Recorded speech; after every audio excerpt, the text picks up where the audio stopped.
जय हिंद। आप सभी को अपनी यूट्यूब चैनल एसएससी टॉल्क अजंत में आपका स्वागत है। आज इस वीडियो में केमिस्ट्री का सेट नंबर 1 लेकर आए हैं, जो पिछले पहला क्वेश्चन देखते हैं। आधुनिक रसायन शास्त्र का जनक किसे माना जाता है? तो माना जाता है एंटोलवोजियर को।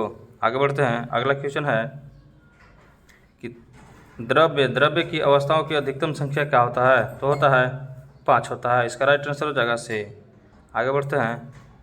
अगला क्वेश्चन है कि सामान्यतः द्रव की अवस्थाओं के भौतिक वर्गीकरण में अवस्था शामिल नहीं होती है, तो नहीं होता है कोलाइडल की। अगला क्वेश्चन है कि पदार्थ की उन अवस्थाओं में से एक है जो बहुत ही कम घनत्व वाली गैसों को अत्यंत कम तापमान के तहत ठंडा करके प्राप्त होता है, तो होता है बोस-आइंस्टीन घनीभूत। अगला क्वेश्चन देखते हैं। अगला क्वेश्चन है कि विज्ञान के संदर्भ में निम्न में से कौन सा गुण मिश्रण का नहीं है? तो नहीं है इसकी संरचना नियत होती है, ये गलत है। आगे बढ़ते हैं। अगला क्वेश्चन है 6 नंबर कि निम्नलिखित कथनों में से कौन सा कथन सत्य है? पहला है कि पानी हाइड्रोजन और ऑक्सीजन का मिश्रण है, ये गलत हो गया। दूसरा है कि पानी नाइट्रोजन और ऑक्सीजन का यौगिक है, ये भी गलत हो गया। पानी एक मूल तत्व है, ये भी गलत हो गया। बच गया ऑप्शन नंबर सी। इसका राइट आंसर हो जाएगा ऑप्शन नंबर सी। पानी ऑक्सीजन और हाइड्रोजन का एक यौगिक है। आगे बढ़ते हैं। 7 नंबर क्वेश्चन है कि हवा क्या है? तो हवा है तत्व और यौगिक का मिश्रण, यानी दोनों है। अगला क्वेश्चन देखते हैं। 8 नंबर क्वेश्चन है कि किसी तत्व का परमाणु भार ज्ञात करने के लिए निम्नलिखित में से किसके साथ उस तत्व के परमाणु भार की तुलना की जाती है? तो किया जाता है ऑप्शन नंबर डी राइट हो जाएंगे, कार्बन। अगला क्वेश्चन देखते हैं। 9 नंबर क्वेश्चन है विश्व का प्रत्येक पदार्थ अत्यंत सूक्ष्म कणों से मिलकर बना होता है, यह सर्वप्रथम किसने कहा था? तो कहा था कनाद ने। अगला क्वेश्चन देखते हैं। 10 नंबर क्वेश्चन है कि निम्नलिखित में से कौन सा एक मिश्रण नहीं है? तो है graphite. Option number A right हो जाएंगे। अगला क्वेश्चन देखते हैं। अगला क्वेश्चन है कि निम्नलिखित में से कौन सा पदार्थ एक मिश्रण नहीं है? तो मिश्रण नहीं है, इसका राइट आंसर हो जाएगा ऑप्शन नंबर ए 3 हो जाएगा। आगे बढ़ते हैं। अगला क्वेश्चन है 12 नंबर कि पदार्थ का परमाणुिक सिद्धांत सर्वप्रथम किसने प्रस्तावित किया था? तो किया था जॉन डाल्टन ने। अगला है कि किसी परमाणु के लिए प्लम पुडिंग मॉडल किसके द्वारा दिया गया था? तो दिया गया था जे थॉमसन के द्वारा। नेक्स्ट नंबर क्वेश्चन है एक परमाणु के 3 आधारभूत अवयव हैं, कौन कौन हैं? तो है प्रोटॉन और न्यूट्रॉन तथा इलेक्ट्रॉन। ऑप्शन नंबर बी सही हो जाएंगे। अगला क्वेश्चन द्रव्यमान संख्या किसका योग है? तो द्रव्यमान संख्या ए बराबर होता है P + N, यानी प्रोटॉन और न्यूट्रॉन। ऑप्शन नंबर बी राइट हो जाएंगे। अगला क्वेश्चन है कि निम्नलिखित में से कौन सा एक न्यूक्लियन नहीं है? तो है इसका राइट आंसर हो जाएगा इलेक्ट्रॉन। ऑप्शन नंबर सी सही हो जाएगा। आगे बढ़ते हैं। अगला क्वेश्चन है कि वर्ष 1897 में इलेक्ट्रॉन की खोज किसने की थी? तो इलेक्ट्रॉन की खोज की थी, इसका राइट आंसर हो जाएगा जे थॉमसन। अगला क्वेश्चन है कि एक इलेक्ट्रॉन क्या है? तो ये इसका राइट आंसर हो जाएगा कि नेट आवेश के साथ एक ऊपर मानवीय कण जो कि नकारात्मक है। ऑप्शन नंबर सी राइट हो जाएगा।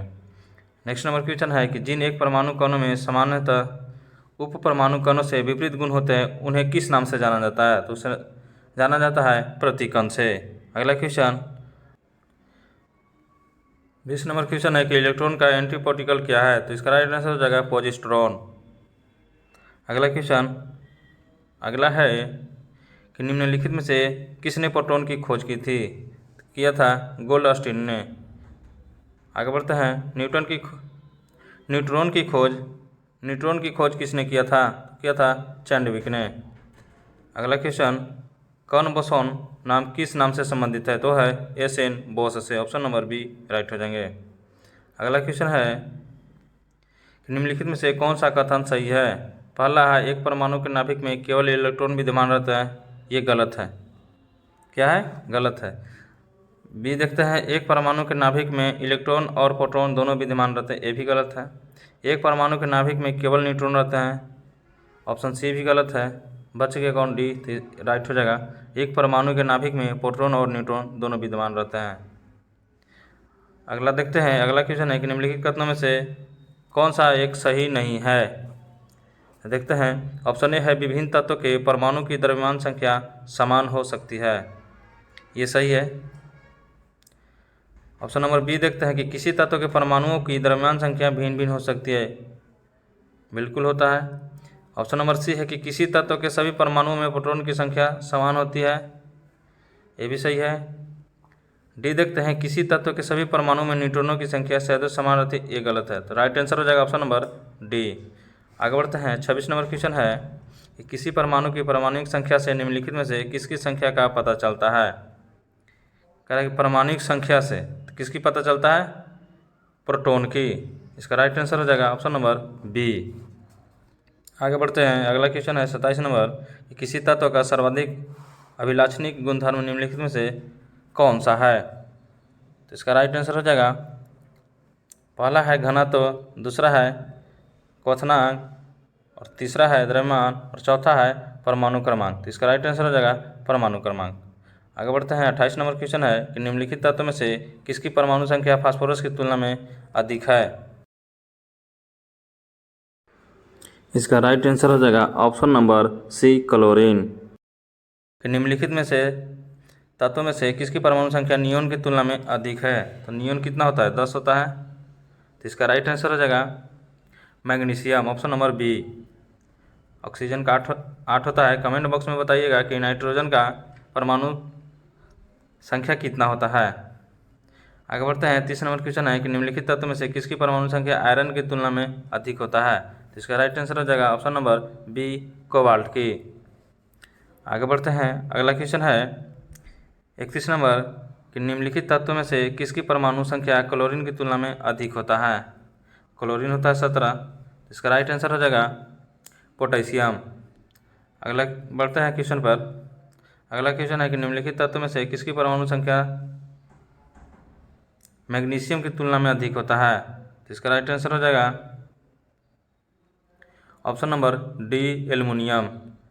आगे बढ़ते हैं। 33 नंबर क्वेश्चन है कि रदरफोर्ड का पतले स्वर्ण पर्न पर अल्फा कण प्रकीर्णन प्रयोग निम्नलिखित में से किसकी खोज के लिए उत्तरदायित्व है? तो इसका राइट आंसर हो जाएगा परमाणुक नाभिक, ऑप्शन नंबर सी सही हो जाएगा। 34 नंबर क्वेश्चन है कि किसी तत्व के एक परमाणु की द्रव्यमान संख्या 23 एवं परमाणु संख्या 11 है, तो उसमें क्या होंगे? देखिए यहाँ होता है जेड बराबर पी बराबर ई होता है। जेड हो गया परमाणु संख्या यानी 11 हो गया, तो पी बराबर भी 11 होगा। प्रोटॉन बराबर भी 11 हो गया। तो इसमें प्रोटॉन 12 है, तो ये ऑप्शन गलत हो गया। इसमें प्रोटॉन 11 है और बी में भी 11 है, देखते हैं। और इलेक्ट्रॉन भी 11 होगा, तो इसमें इलेक्ट्रॉन 12 है। ऑप्शन नंबर सी भी गलत हो गया। बच गया ऑप्शन नंबर बी और ऑप्शन नंबर सी, डी बच गया। तो डी में तो एक है ही नहीं, इसका राइट आंसर हो जाएगा ऑप्शन नंबर बी, यानी जेड बराबर पी बराबर ई होता है। इलेक्ट्रॉन हो गया 11, प्रोटॉन हो गया 11 और परमाणुक संख्या हो गया 11, और न्यूट्रॉनों की संख्या क्या हो जाएगा? द्रव्यमान में से प्रोटॉनों की संख्या घटा देंगे तो हो जाएगा न्यूट्रॉनों की संख्या, यानी 23 में से 11 घटा देंगे तो हो जाएगा 12। ऑप्शन नंबर बी राइट हो जाएगा। आगे बढ़ते हैं। अगला क्वेश्चन है 35 नंबर, एक परमाणु की परमाणुक संख्या क्या होती है जिसमें 10 प्रोटॉन और 11 न्यूट्रॉन होते हैं? इसमें 10 प्रोटॉन है तो जेड बराबर क्या होता है? जेड बराबर पी बराबर ई होता है। प्रोटॉन 10 है तो परमाणुक संख्या क्या हो जाएगा? 10 ही हो जाएगा। ऑप्शन नंबर बी सही हो जाएगा। आगे बढ़ते हैं। कार्बन के एक परमाणु में 6 प्रोटॉन होते हैं, इसकी द्रव्यमान संख्या 12 होती है। कार्बन के एक परमाणु में कितने न्यूट्रॉन होते हैं? तो इसका राइट आंसर हो जाएगा ऑप्शन नंबर बी, 6 हो जाएगा। आगे बढ़ते हैं। अगला क्वेश्चन है 37 नंबर के एक परमाणु की द्रव्यमान संख्या 23 और परमाणु क्रमांक 11 है, तो प्रोटॉनों की संख्या ज्ञात करें। तो इसका राइट आंसर हो जाएगा, कह रहा है कि द्रव्यमान संख्या 23 है और परमाणु क्रमांक 11 है, प्रोटॉन की संख्या तो जेड बराबर पी बराबर ई होता है। तो जेड बराबर 11 है तो पी बराबर भी 11 हो जाएगा। इसका हो जाएगा ऑप्शन नंबर डी राइट हो जाएगा। अब आगे बढ़ते हैं। अगला क्वेश्चन है 38 नंबर, निम्नलिखित कणों की में कणीय तरंग की द्रव्यकृति पाई जाती है, तो पाया जाता है इलेक्ट्रॉन में। अगला क्वेश्चन देखते हैं। अगला क्वेश्चन है कि कितने प्रकार की क्वांटम संख्या होती हैं? तो होती हैं ऑप्शन नंबर डी सही हो जाएगा, 4 प्रकार के। अगला देखते हैं। अगला क्वेश्चन है कि चक्रण क्वांटम संख्या कितने मान संभव है, तो है 2। ऑप्शन नंबर ए राइट हो जाएगा। आगे बढ़ते हैं, अगला क्वेश्चन है। अगला क्वेश्चन कह रहा है कि परमाणु जिसमें प्रोटॉनों की संख्या समान परंतु न्यूट्रॉनों की संख्या भिन्न भिन्न रहती है तो क्या कहलाता है? तो कहलाता है समस्थानिक। इसका राइट आंसर हो जाएगा ऑप्शन नंबर डी। आगे बढ़ते हैं, अगला क्वेश्चन है 42 नंबर कि दोनों परमाणु को समस्थानिक कहा जाता है। कब कहा जाता है? उनका परमाणु क्रमांक समान हो न, बिल्कुल, और परंतु उनकी द्रव्यमान संख्या भिन्न हो। इसका राइट आंसर हो जाएगा ऑप्शन नंबर ए। आगे बढ़ते हैं, अगला क्वेश्चन है निम्नलिखित कथनों में से कौन सा समस्थानिक संभारकों के संबंध में सही है? कह रहा है कि समस्थानिक की समान द्रव्यमान संख्या होती है। समस्थान द्रव्यमान संख्या नहीं, बिल्कुल गलत है, परमाणु संख्या समान होता है। दूसरा है कि संभारकों की समान परमाणु संख्या होती है। नीचे दिए कूट का प्रयोग कर सही उत्तर करें। तो ये दोनों गलत है, ऑप्शन ए भी गलत है और ऑप्शन बी भी गलत है, यानी इसका राइट आंसर हो जाएगा न तो 1 सही है और न ही 2। आगे बढ़ते हैं, 44 नंबर क्वेश्चन है कि एक तत्व के समस्थानिक के गुणों के द्रव्यमान में अंतर का कारण क्या है? तो इसका राइट आंसर हो जाएगा ऑप्शन नंबर बी, उनके नाभिक में न्यूट्रॉन को अलग अलग संख्या। आगे बढ़ते हैं, अगला क्वेश्चन है 45 नंबर कि समान तत्वों के सभी आइसोटोप में क्या होता है? तो होता है एक जैसी परमाणु क्रमांक किंतु भिन्न भिन्न परमाणुिक सन्निहिति। आगे बढ़ते हैं, अगला क्वेश्चन है कि जब किसी तत्व के परमाणु की एक से ज़्यादा द्रव्यमान संख्या होती है तो उसे क्या कहते हैं? तो उसको कहते हैं आइसोटोप कहते हैं। ऑप्शन नंबर बी सही हो जाएगा। आगे बढ़ते हैं, 47 नंबर क्वेश्चन है कि आइसोटोप के रासायनिक गुण क्या हैं? तो इसका राइट आंसर हो जाएगा उसको समान होने चाहिए। 48 नंबर क्वेश्चन है कि प्रोटियम, ड्यूटेरियम और ट्राइटियम रूप में पाए जाने वाले के समस्थानिक कौन है? तो इसका राइट आंसर हो जाएगा ऑप्शन नंबर ए हाइड्रोजन। आगे बढ़ते हैं, 49 नंबर क्वेश्चन है कि संभारकों में क्या होता है? तो उसमें होता है, इसका राइट आंसर हो जाएगा ऑप्शन नंबर ए, समान भार संख्या होता है लेकिन किंतु भिन्न परमाणु संख्या होता है। जिसका परमाणु संख्या समान होता है उसको कहते हैं समस्थानिक। इस वीडियो का लास्ट क्वेश्चन है कि इलेक्ट्रॉन की समान संख्या वाले परमाणु अणु आयन क्या कहलाते हैं? तो कहलाते हैं iso electronic. Option number D right हो जाएंगे।